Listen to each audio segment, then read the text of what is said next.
l'applaudisse quand même.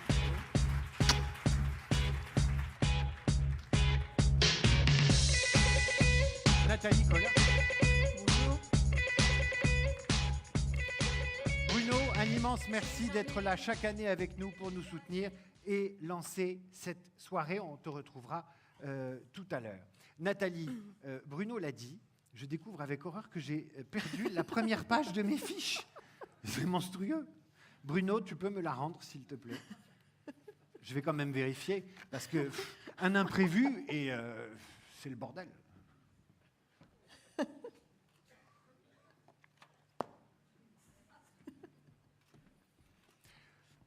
C'est tous les ans comme ça. Hein. C'est pour ça d'ailleurs que je reviens, c'est parce qu'on me pardonne mes erreurs.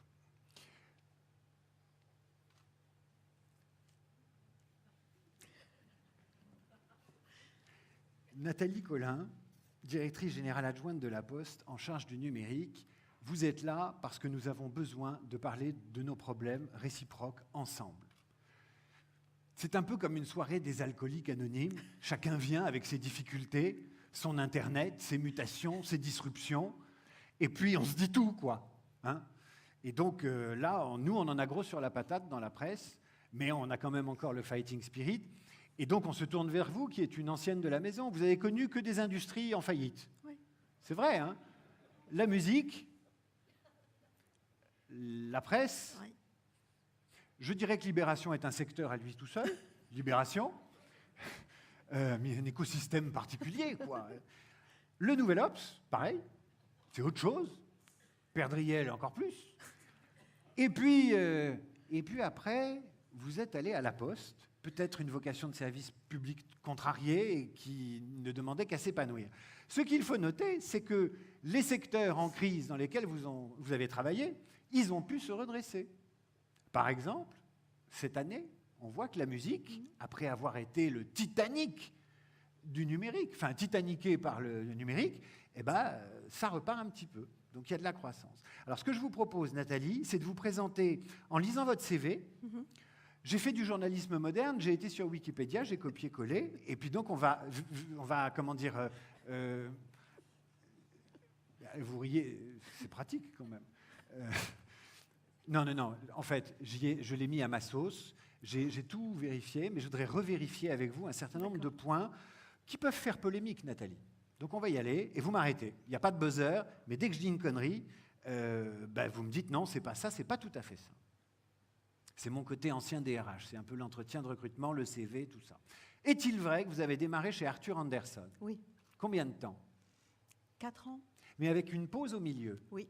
Que faisiez-vous pendant ce temps-là? Je suis allée fonder la Cité mondiale du vin et des spiritueux à Bordeaux. Est-il vrai donc que vous avez travaillé aussi pour la Cité mondiale des vins et spiritueux? Oui. D'accord. Jusque-là, ça va. Jusque-là, ça va. Vous avez pris la direction générale de Virgin en 2002, puis la présidence de EMI, j'accélère parce que le CV est long, l'expérience est longue, la présidence de EMI Musique France jusqu'en 2009, donc 7 ans dans la musique, avant Non. d'être... Non, c'est 12. 12, d'accord. Il y a un trou. Là, Bon, il y a un trou, on s'en fout. Alors, vous êtes nommée présidente du directoire de Libération, donc la musique, puis Libé, je le disais, que des secteurs faciles. Qu'est-ce que vous vous dites quand vous quittez la musique et que vous allez à Libération? Je me dis qu'il y a une vraie transformation à faire, que c'est passionnant, que ce sont des gens de contenu, comme dans la musique, et qu'il y a quelque chose à faire d'intéressant. Et quand vous quittez Libération, vous vous dites pareil? J'ai bien fait d'y aller? Oui. Libération, c'est une des plus belles expériences de ma carrière professionnelle. C'est vrai. À Libération, vous redressez les comptes, vous lancez une nouvelle formule, vous élaborez une offre numérique premium. Sans doute catastrophée par l'impact d'Internet sur la chute des ventes, vous proposez à cette occasion une taxation des fournisseurs d'accès à Internet pour contribuer au financement de la presse écrite. C'est vrai ou pas? Alors, c'est vrai que j'ai proposé ça, mais ce n'est pas catastrophé par la chute des ventes, c'est parce que c'est juste et équitable que à la fois les tuyaux participent au financement des contenus. C'est le cas dans la musique, je trouve que ça devrait être le cas dans la presse également. Alors, les taxes ont mauvaise réputation en France parce qu'elles... On peut appeler ça des contributions. Bon, dès qu'on a un problème, on dit taxons. Non, c'est une répartition de valeur. Bon, vous l'avez dit. Pendant la même période, vous participez à la création d'un kiosque numérique avec d'autres supports de presse. Bien sûr, ils sont là. Ils sont là. Bon. C'est pour ça que je rappelle les états de service de Nathalie Collin, parce que tous et toutes ne les connaissent pas. Et ça justifie amplement que nous passions 8 heures d'entretien ce soir avec Nathalie. Alors, jusqu'en 2011, vous rencontrez le patron, sauf qu'en 2011, je dis sauf qu'en 2011, vous rencontrez Père Driel. Oui. Dans quelles circonstances? Parce que je cherchais un investisseur pour Libération. Et donc, il vous embauche. Mais il n'a pas investi dans Libération, comme vous avez pu le constater, mais il m'a embauché, oui. Alors, il vous embauche à la direction du Nouvel Obs, du groupe Nouvel Obs. Vous reprenez rue 89, il y a toujours le numérique qui vous suit partout où vous allez. Vous restructurez. Restructuration, dans la presse, c'est devenu un peu pléonastique. Hein. C'est comme restructuration dans l'industrie. On est en restructuration permanente. J'ai une première question. Tiens, qu'est-ce qui est le plus difficile rétrospectivement, changer Libération ou changer l'Obs? C'est quoi les différences de culture? Alors, le plus dur, c'est changer Père Driel. Le plus dur, c'est changer Père Driel. Personne ne le changera jamais. Non. Qu'est-ce qui a été difficile avec Père Driel? Ah, ça n'a pas été difficile, mais c'est... On ne peut pas le changer. En soi, changer, c'est compliqué. D'accord. Durant cette période, avec d'autres éditeurs, donc ça s'appelle la période Nouvel Obs, vous créez l'association de la presse d'information politique et générale, l'AIPG, et vous rapprochez des associations d'éditeurs allemands, italiens, suisses, portugais, à force de négociations, de lobbying, d'influence, de pression, de lettres anonymes, d'engueulades, de bagarres, vous parvenez à un accord avec Google et à ce que pour la première fois dans le monde, Google accepte de négocier avec un groupe d'éditeurs pour les aider dans leur transition numérique. Est-ce que c'est vrai? Oui, et ils sont tous là aussi dans la salle, ceux qui ont participé à cette négociation. Et la personne qui dirige le fonds actuellement, qui est devenu un fonds européen, est juste là, derrière Pascal Marie, dans la salle également, c'est Ludovic Blécher. Connu de nos services. Avec le SEPM et cette association, vous soutenez également la neutralité de la TVA sur la presse en ligne. Oui. Donc, d'une certaine façon, on vous doit une fière chandelle. Pas qu'à moi. Une petite chandelle, mais fière quand chandelle. même. C'est pas mal. On peut applaudir déjà. Il y a un bilan, il y a des trucs, c'est concret. On s'est beaucoup bagarré, mais je voudrais quand même dire que Bruno Le Souef m'a remis finalement la présidence quelque part. En tout cas, j'ai été élu à la présidence du SEPM à la suite de Bruno. Quand je suis partie à la Poste, il a repris la présidence du SEPM. Et donc, il a été le fil conducteur finalement de toute cette action. Je réponds J'ai été intérimaire. Je réponds personnellement de Bruno Le Souef. Je réponds de cet homme. Le Nouvel Obs est vendu. Vous étiez d'accord? Non. D'accord. Et puis le Nouvel Obs est vendu et vous partez pour un secteur hyper tranquille, les postes, sans les télécommunications. Vous êtes désormais directrice générale adjointe de la Poste en charge du numérique et de la communication et présidente de la branche numérique de la Poste. Comment ça s'est fait d'ailleurs, l'envie d'aller bosser avec Monsieur Val? Alors j'ai été d'abord identifiée comme quelqu'un qui s'occupe de transformation et ça s'est fait sur l'idée de la transformation.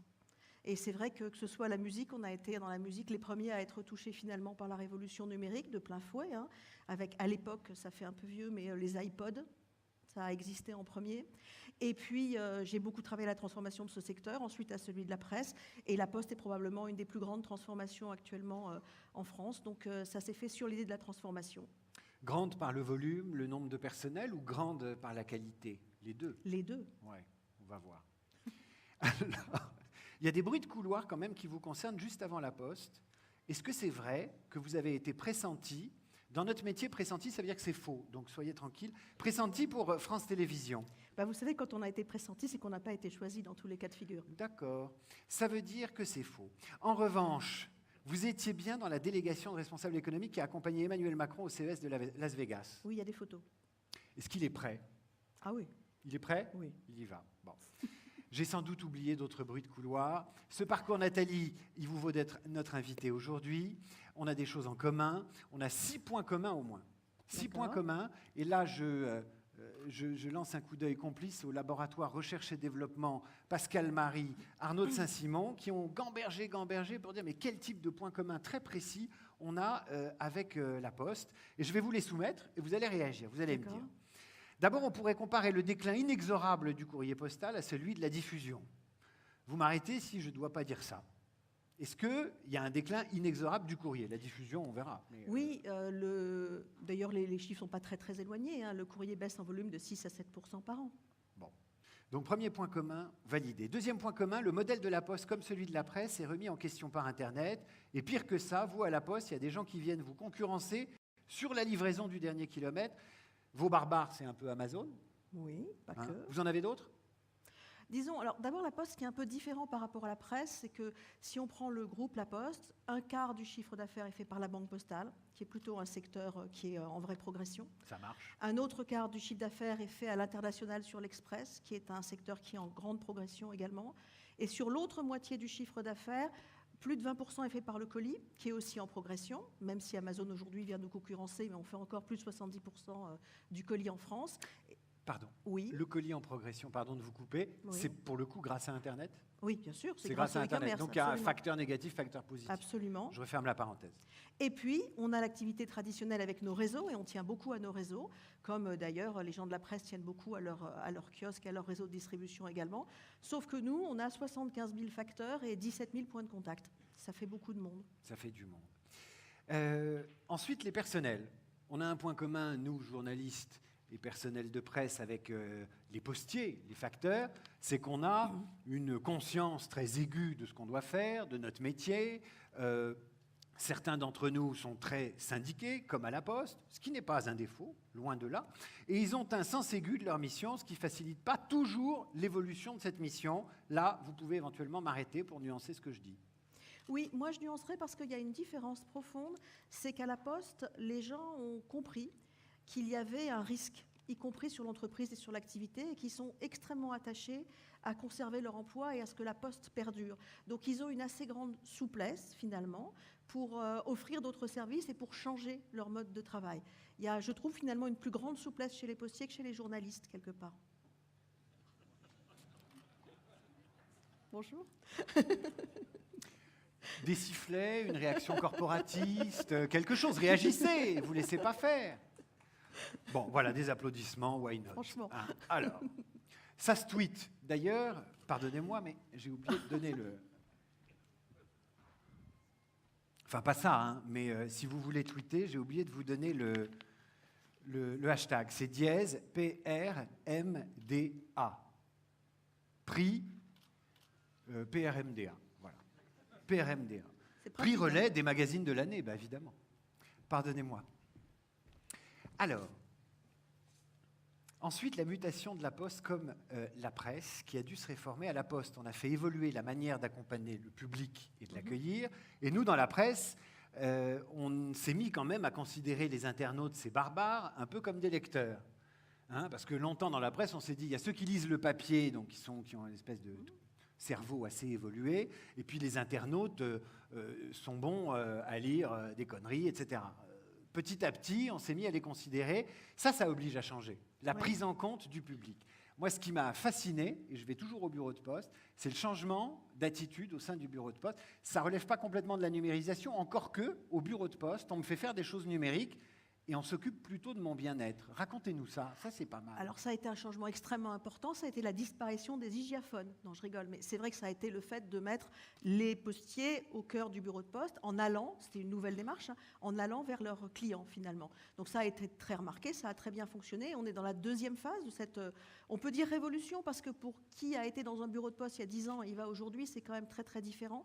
Et aujourd'hui, on est en train de numériser tout cela. On a acheté 100 000 smartphones. Tous nos facteurs maintenant sont équipés d'un smartphone avec des applications pour la Poste qui s'appelle Factéo. Et on est en train d'équiper également tout notre réseau avec des tablettes qui s'appellent Smartéo pour aller vers, avec des objets numériques, aller vers les clients et les pousser finalement à avoir un parcours beaucoup plus multicanal qu'aujourd'hui, entre le guichet quand c'est nécessaire, leur tablette ou leur smartphone personnel, et puis les automates. Est-ce qu'ils suivent? Parce qu'il y a toujours le côté, il y a un peu la carotte du gadget numérique. Comment on transforme le gadget numérique en véritable outil de travail, quoi. Le truc dont le gars a besoin, qui lui permet d'optimiser ses ventes, d'être vraiment imprégné du nouveau job.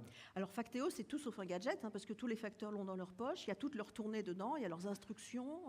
On a maintenant l'expédition en boîte aux lettres, très clairement, c'est sur le Factéo qu'ils savent ce qu'ils doivent faire, ils ont toutes leurs instructions pour la tournée. Donc c'est devenu un outil de travail. C'était assez intéressant parce que déployer comme ça 100 000 smartphones, ça ne se fait pas aussi facilement, hein. C'est lourd, ça veut dire des programmes de formation extrêmement importants, tout le monde a été formé, et ça veut dire après, c'est là que c'est intéressant, la création de communautés, c'est-à-dire que dans les centres, il y a des facteurs qui ont été experts, pas forcément les plus jeunes d'ailleurs, hein, et qui se sont plus intéressés et qui ont commencé à former les autres et qui commencent même à nous proposer des applications.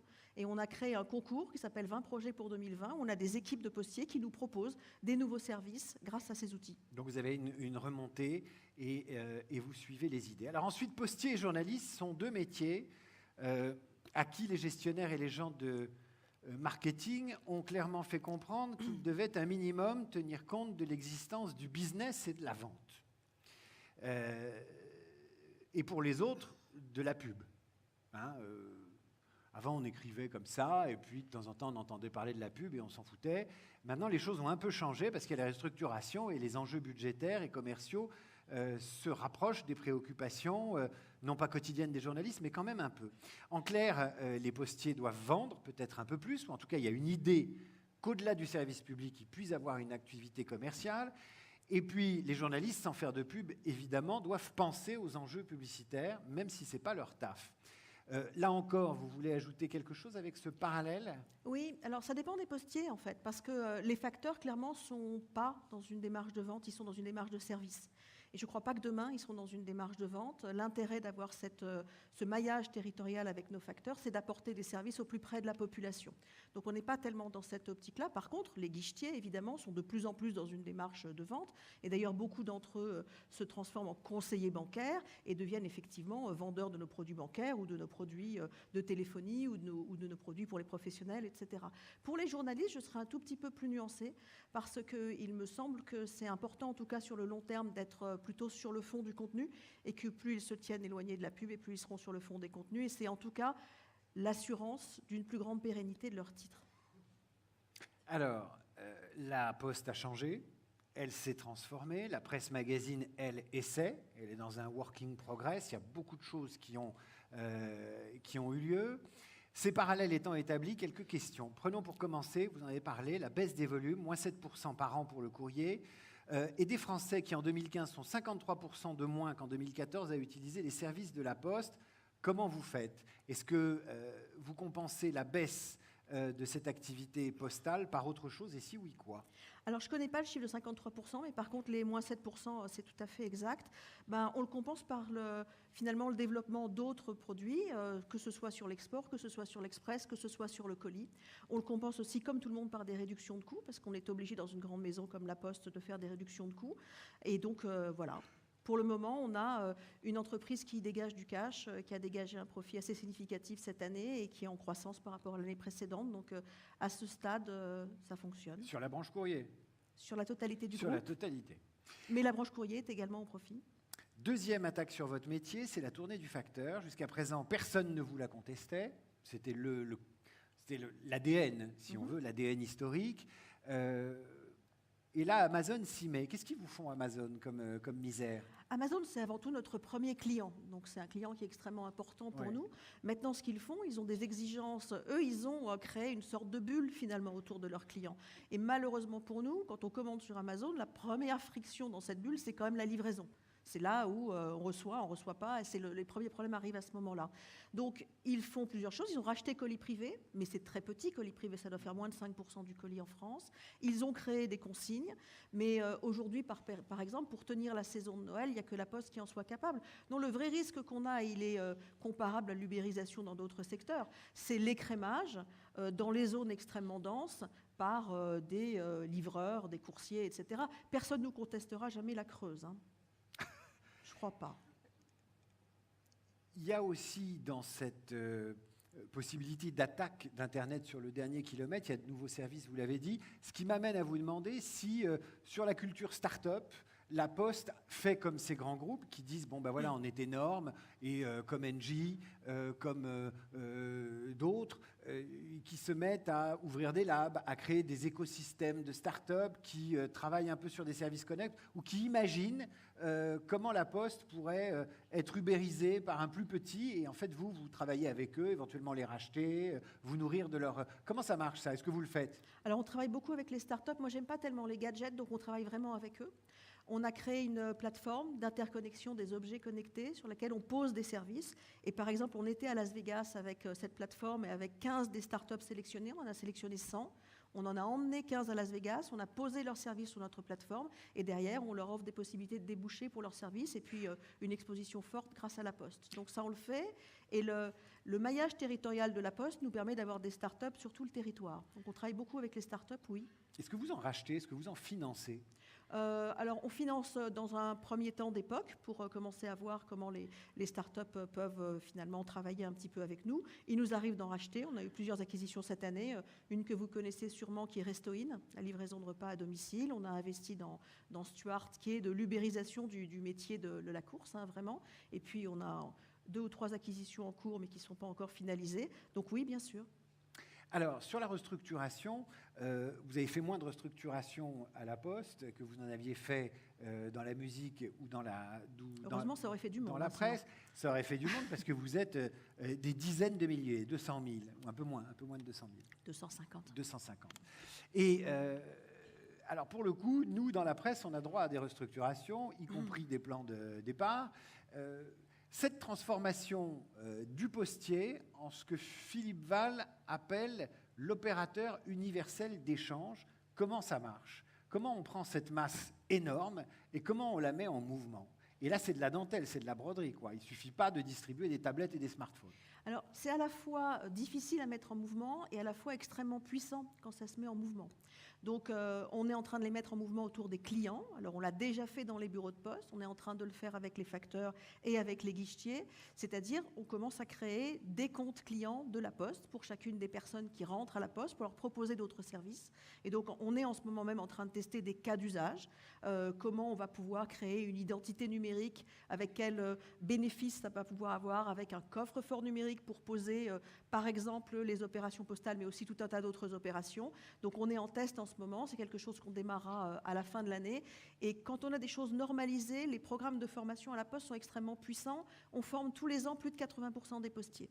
On a nos propres écoles et sur 2 ans, tous les postiers sont formés. Ça, c'est quelque chose qui fait partie de nos indices de qualité. Et il y a beaucoup de formations, évidemment, au numérique. Donc, on est en train de le prendre par les clients et la relation du postier à ses clients. Puis l'autre chose qu'on fait, c'est de la communication. On a beaucoup de communication interne. Il faut voir qu'à la Poste, quand on va à la rencontre de nos managers, ils sont 7000. Donc c'est un peu comme quand on fait une tournée d'un artiste français moyen, en fait. Hein. Quelle est la réception et l'engagement des représentants syndicaux dans ce type de plan? Est-ce qu'ils vous accompagnent? Est-ce que vous, entre guillemets, vous achetez la paix sociale, où il y a une négociation? Ou est-ce qu'ils sont moteurs? Ou est-ce qu'ils jouent leur rôle de syndicat, où il y a toujours une forme d'attentisme et puis de contrôle? Non, ils jouent vraiment leur rôle à la Poste parce qu'en fait, tout le monde a envie de sauver l'institution. C'est important. Ça va probablement être le dernier maillage territorial fin de ce pays. Donc, et les postiers sont très attachés à la Poste. Ils veulent continuer à être postiers jusqu'à la fin de leur carrière. Donc, on est plutôt accompagnés. Il y a des limites, évidemment. Il y a des façons de faire. Mais ça a l'air de rien. Mais équiper tous les facteurs d'un smartphone avec tout ce que ça peut impliquer, c'est quelque chose qui a été accompagné par les organisations syndicales, évidemment. Alors, vous avez parlé de coffre-fort numérique, de services numériques. Est-ce que vous allez les monétiser, les valoriser? Comment vous établissez cette tarification? Comment vous faites en sorte que les anciens clients de la Poste, les usagers des services postaux, se disent je vais faire confiance à la Poste pour un coffre-fort, pour cette diversification de services numériques? Alors nous, d'abord, on pense qu'on a un rôle d'infrastructure et c'est pour ça que le président parle toujours d'opérateur universel des échanges. On est avant tout un opérateur d'infrastructure.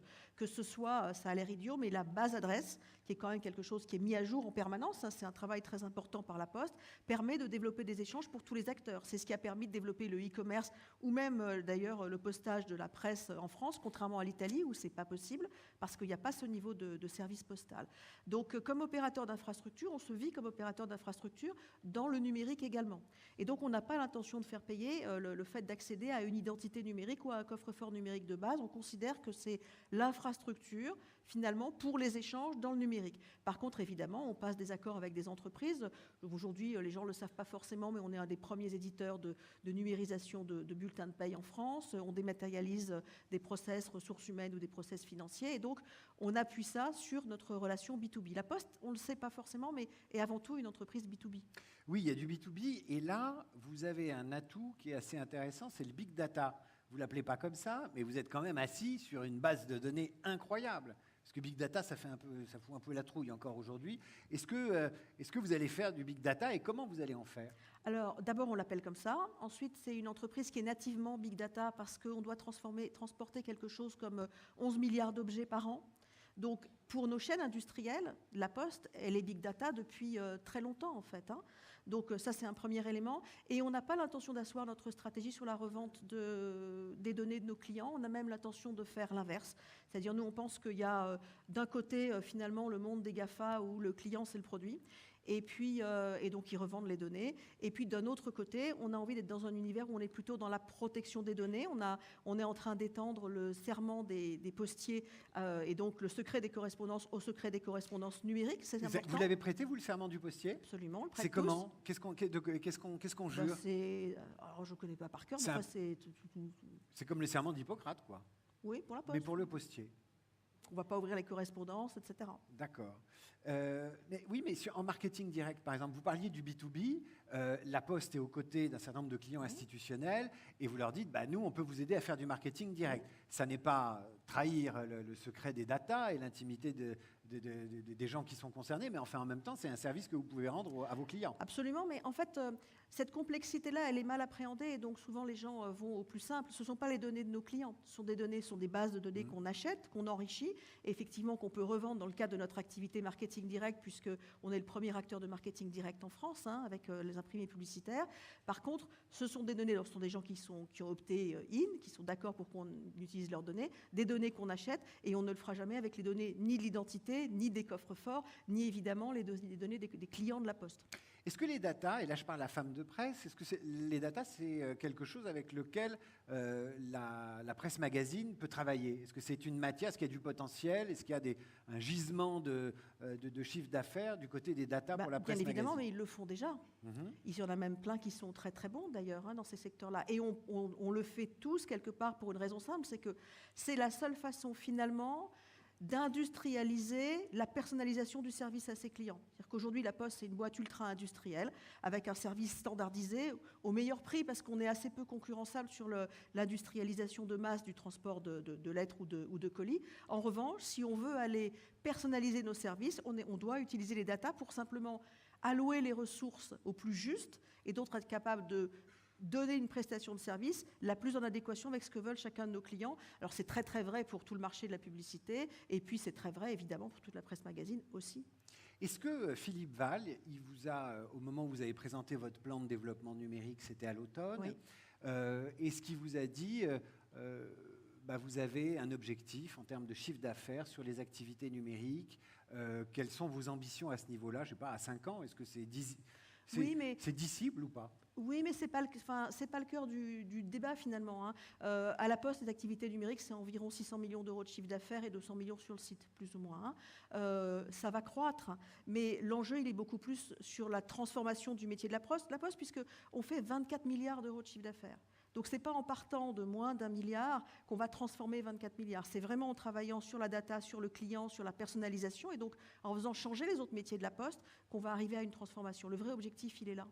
Alors, vous avez connu la crise et la restructuration de 2 secteurs. Je laisse de côté les vins et spiritueux, même si vous pourriez avoir beaucoup à dire. Mais la musique et la presse, si on regarde les difficultés par le secteur de la musique, qu'est-ce qui, d'après vous, a rendu son adaptation si douloureuse? C'était les premiers.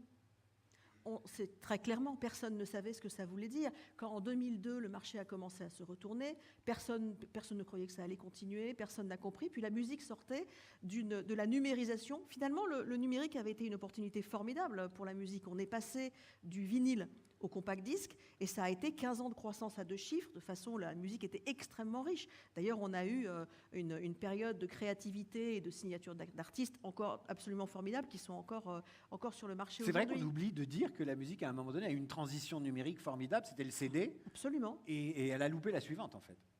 Alors moi, je ne trouve pas qu'elle ait loupé la suivante, puisque les marchés sont en train de se retourner, qu'ils sont arrivés sur le streaming, mais simplement, comme dans tous les secteurs, finalement, il y a simplement une baisse du volume de chiffre d'affaires, parce que le marché de la musique, même s'il a un peu réaugmenté, il est à moins de la moitié avant la crise, donc ça c'est un fait. Donc il a dû se restructurer, donc il est plus pauvre aussi en création, et ça fait quelque part un effet boule de neige. Et puis il y a une prédation, il y a une vraie captation de valeur des grands acteurs du numérique, et cette captation de valeur-là, elle n'a pas trouvé sa solution, parce qu'on est au début de cette révolution industrielle-là, elle n'a pas trouvé sa solution dans la répartition de la valeur. Et un jour ou l'autre, les choses vont parce que c'est inévitable, ça a été pareil à la révolution industrielle, les choses vont s'organiser, se structurer, se réguler, et la répartition de la valeur sera une vraie question, et elle bénéficiera à tous les producteurs de contenu. Il faut passer la période intermédiaire. La musique, je pense, a passé cette période, la presse est encore dedans. Alors, la musique a développé des réactions par rapport à cette crise liée à l'arrivée du numérique, notamment la diversification, aller chercher d'autres types de revenus. Si vous aviez à faire des parallèles entre la façon dont la musique a réagi et la façon dont la presse a réagi. Mais la musique avait des opportunités plus évidentes que la presse, quelque part. D'abord parce que les coûts de production ont beaucoup baissé. Le numérique a à la fois amené une baisse du marché, mais une baisse très très forte des coûts de production de la musique. Donc ça c'est important, on ne l'a pas dans la presse. Je crois moins en tout cas. Ensuite, il y a le fait que... et j'en reviens à la répartition de la valeur, l'économie de la musique est aussi assise sur la rémunération équitable et la copie privée, et que finalement la copie privée qui est le fait que quand vous vendez un iPhone, il y a je crois 27 € qui vont à la copie privée qui est répartie quasiment exclusivement, et d'ailleurs c'est intéressant pour les représentants du ministère de la Culture parce qu'il y a à faire pour la presse là-dedans, puisque c'est réparti quasi exclusivement entre la musique et le cinéma, alors que la presse et le livre auraient tout à fait vocation, et c'est uniquement une question de lobby, donc là c'est votre boulot, très clairement, ça c'est quelque chose qui a considérablement amorti les difficultés financières de la musique. La presse n'a pas ces arguments-là. Et c'est plus difficile. Et puis la production de contenu dans la presse, elle coûte très cher. Et on voit bien qu'il y a besoin de produire des contenus de qualité et qu'envoyer un journaliste plusieurs semaines faire un reportage en Syrie, ça coûte beaucoup d'argent. La musique, l'économie est beaucoup plus... les coûts de production sont beaucoup plus faibles par rapport à ce qu'on peut générer comme chiffre d'affaires derrière, plus le fait que dans la musique, il y a une partie de l'économie musicale qui est quand même mondiale, où là, effectivement, moi je l'ai vu, on a eu des artistes mondiaux, puisque par exemple, on avait signé Daft Punk chez Virgin. Très clairement, quand vous avez une économie mondiale, ça change tout. La difficulté qu'on a, c'est l'étroitesse de notre marché aussi. La musique et la presse, c'est deux secteurs où, vous savez, on parle beaucoup d'innovation en ce moment. Il y a beaucoup de colloques, de symposiums sur l'innovation. On ne jure que sur l'innovation. Est-ce que la musique, comme la presse, je pense à la presse magazine comme à la presse quotidienne, est-ce qu'on fait assez de R&D ? Mais moi, je trouve est-ce qu'il y a besoin, d'ailleurs ? Est-ce qu'il y a besoin d'en faire ou pas ? Ou est-ce que c'est finalement le même métier depuis que la presse existe ? Mais il y a besoin, et je trouve que ce sont des métiers qui sont déjà énormément transformés et qui font finalement beaucoup de R&D. Je veux dire, le dynamisme de la presse sur le numérique est quand même absolument énorme, y compris dans des acquisitions, y compris sur des métiers qui sont parallèles. La musique a fait la même chose. C'est très facile, et je trouve que c'est trop facile d'aller critiquer les producteurs de contenu parce que c'est beaucoup plus cool de dire que les GAFA sont sympathiques. Ils ne sont pas sympathiques, ils captent une valeur, très clairement, qui provient de coproduction de valeur. Et cette coproduction, elle est faite par nous tous, et elle est faite aussi par les producteurs de contenu. Donc on est dans cette période de nécessité de régulation qui n'arrive pas encore. C'est vrai que l'opinion publique, et ça évolue un petit peu, est plutôt dans l'idée de se dire, c'est des vieux cons de la presse par rapport aux gens absolument formidables des GAFA. Ils y reviendront, parce que la réalité, c'est qu'on est en train d'appauvrir tout un tas de secteurs, y compris le marché de l'emploi. On a à la Poste 5 fois plus de salariés que Google dans le monde, par exemple. De votre observation sur la façon dont la presse travaille et de votre expérience, est-ce que le pouvoir a basculé des journalistes dans l'organisation des rédactions, la stratégie, à des gestionnaires ? Est-ce qu'il y a eu une mutation comme celle-ci, de la même façon que certains prédisent que la médecine demain perdra, le pouvoir basculera des médecins aux informaticiens ou aux ingénieurs ? Est-ce que vous avez ce sentiment-là ou pas ? Alors, ils seraient tous mieux qualifiés que moi pour répondre dans la salle. C'est vous l'invité. En même temps, c'est vrai, oui. Alors, mon opinion, elle n'engage que moi, c'est que peut-être dans ces phases de réorganisation ou de régulation après crise, il y a effectivement un balancier qui va aller plus vers les gestionnaires et qui peut tendre à couper les coûts, à éventuellement abîmer le réseau, parce qu'on a quand même besoin de beaucoup de points si on veut vraiment être bien distribué et pas forcément suffisamment investir. Mais je pense que ce coup de balancier, moi je l'ai connu dans la musique, va revenir parce qu'à un moment donné, c'est un marché d'offres et de contenu. Et ça restera ça. Alors vous êtes passé de l'autre côté, du côté obscur de la force. Je dis ça parce que La Poste a énormément communiqué cet hiver sur le 7e épisode de La Guerre des Étoiles. Il y avait des D2R2 sur les boîtes aux lettres et tout ça. Ça a très bien marché d'ailleurs cette campagne. On a eu plein de prix. Tout le monde a adoré le D2R2 sur la boîte aux lettres jaune. J'aimerais que vous nous disiez quand même quel est selon vous le groupe média que vous regardez comme étant le groupe qui réussit bien. Vous n'avez pas le droit de dire du mal des autres, mais vous pouvez dire s'il y a un groupe média qui vous paraît, qui vous bluffe.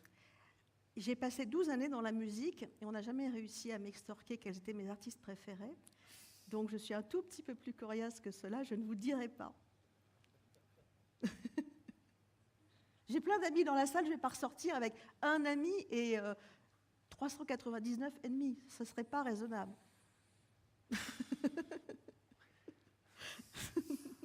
Bon, j'ai une dernière question, peut-être vous répondrez à celle-ci. Qu'est-ce qui vous donne le plus de fil à retordre aujourd'hui dans votre boulot? Qu'est-ce qui vous emmerde quand vous vous levez le matin?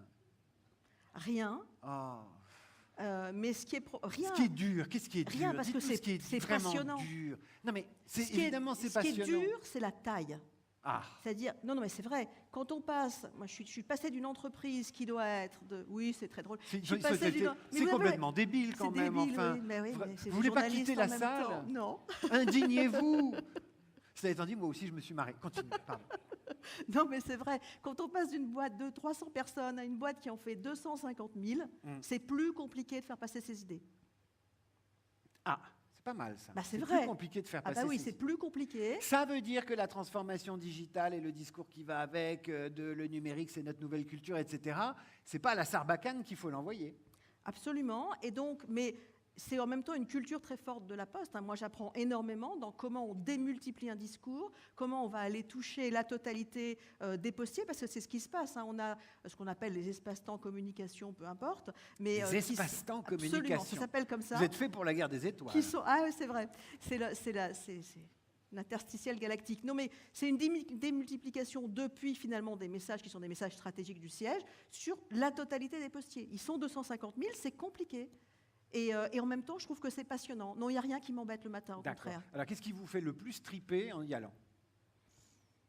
C'est d'inventer des nouvelles façons de faire. C'est de réfléchir à ce qui va être le plus facile à justement démultiplier et comment on va avoir 75 000 facteurs qui vont finalement faire adhérer à l'identité de la Poste les clients qui voient. Il faut voir que la Poste voit et parle à 3 500 000 personnes par jour. Elle sauve des vies même. Elle sauve des vies aussi. Et donc, c'est une opportunité formidable, finalement, de réintermédier. Et c'est un outil formidable pour les corps intermédiaires dans ce pays. Voilà. Dernière question, qu'est-ce que vous ne voulez pas devenir à la Poste, à tout prix? Surtout ne pas devenir quelque chose. Qu'est-ce que la Poste ne doit pas devenir absolument? À la Poste, moi. Ne ramenez pas toujours tout à vous, vous m'avez dit Nathalie. Alors, les deux, tiens, les deux. Qu'est-ce que vous voulez pas faire à la Poste? Vous refuserez, vous direz, je pars. Ce que j'ai à faire pour le moment est juste super, donc bon. Je vais continuer à le faire. Personne ne m'a jamais obligé à faire ce que je ne voulais pas, donc ce n'est pas une question que je me pose tellement. Ce que la Poste ne doit pas devenir, si ça devient ça, c'est l'échec. Il faut qu'elle bouge, mais elle est vraiment en train de bouger, donc je n'ai pas d'inquiétude par rapport à ça. Aujourd'hui, la Poste, c'est une entreprise qui est en transformation extrêmement puissante. Ce qu'elle a su faire sur ses bureaux de poste, très peu d'entreprises, alors il n'y a pas beaucoup d'entreprises de cette taille, mais même d'une taille plus petite, ont réussi à le faire. Donc, ce qu'il ne faudrait pas, c'est que les postiers perdent leur esprit de volonté à tout prix de sauver la Poste. Mais ils sauvent des vies aussi. On m'a raconté une histoire incroyable. C'est une dame qui a des poules et qui tous les matins sort ses poules. Et un jour, le facteur arrive et le matin, quand il arrive, il voit les poules dehors, donc il sait que la dame les a sorties. Et un matin, il ne voit pas les poules. Et il sonne et on ne lui ouvre pas. Il ouvre la porte et il trouve la vieille dame étendu dans son salon sur sa carpette, et il a appelé les pompiers, ils l'ont sauvé. Ce qui est un atout incroyable pour une entreprise. Vous êtes les seuls qu'on laisse encore rentrer dans la maison. Ça, c'est sûr, oui. Vous pourriez leur vendre plein de trucs. On pourrait leur rendre plein de services. Des ceintures du docteur Gibault, des damards, des trucs, des charentaises, et vous ne le faites pas. Non, on veut leur rendre service. Parce que si vous touchez à l'ADN, patatras. Parce que si on touche à l'ADN, on touche à l'image et on touche finalement à ce qu'est la poste. Et ça, c'est ce qu'on a de plus cher. Je vous propose d'accueillir Nathalie Collin, ma postière préférée. Allez hop. Merci.